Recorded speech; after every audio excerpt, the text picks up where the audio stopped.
You are unable to debate with Israel because what's happened so far is we're witnessing the sick relationship between the United States and Israel, where basically the United States has given a permission for Israel to have genocide on ground. And what's happened is we're seeing no one can say no to Israel. The United Nations isn't able to say no to Israel without repercussions. Media figures aren't able to say no to Israel without repercussions. So what ends up happening is that you're basically raising a spoiled brat you're unable to say no to, that has now grown up to be a sociopath. It's not a war. A war assumes that both parties are on equal footing. The killing of civilians on both parts ought to be condemned. But the danger in you starting an interview asking me to condemn Hamas then pours into Israel's blind defense of its own state, which ends up killing over 5,000 Palestinians. The narrative has got to change. Okay, the idea, for example, I don't have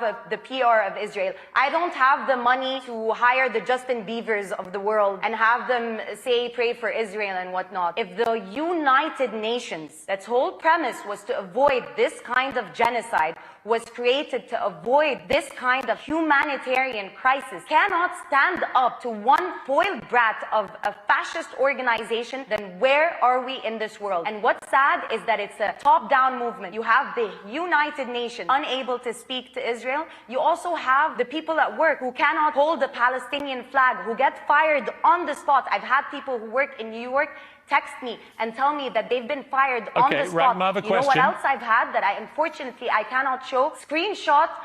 Last thing, screenshots of emails from prominent news channels where anchors, where younger people are emailing producers, are emailing one another, begging, why aren't we showing the other side? Why aren't you showing the other side? I am here to say you've accused Israel of genocide. We need a ceasefire because the world is in danger. Well, I have accused Israel of genocide. I am accusing Israel of genocide. And I'm simply saying to you, Israel has a right to defend itself. The question now is against what is what? Women and children? Let me finish my point, Rachma. Look at the evidence. Let me finish my point. How many Palestinians have died? You apply international law. You apply international law. You allow the United Nations to do its job. When the Hamas situation happened, for example, it was supposed to be the Red Cross to go and negotiate. Israel is stopping all of that. On top of that, it's also terrorizing the media. On top of that, it's also terrorizing individuals. On top of that, it has money being poured in from the United States. On top of that, it has the backing of the European Union. On top of that, it has the backing of Britain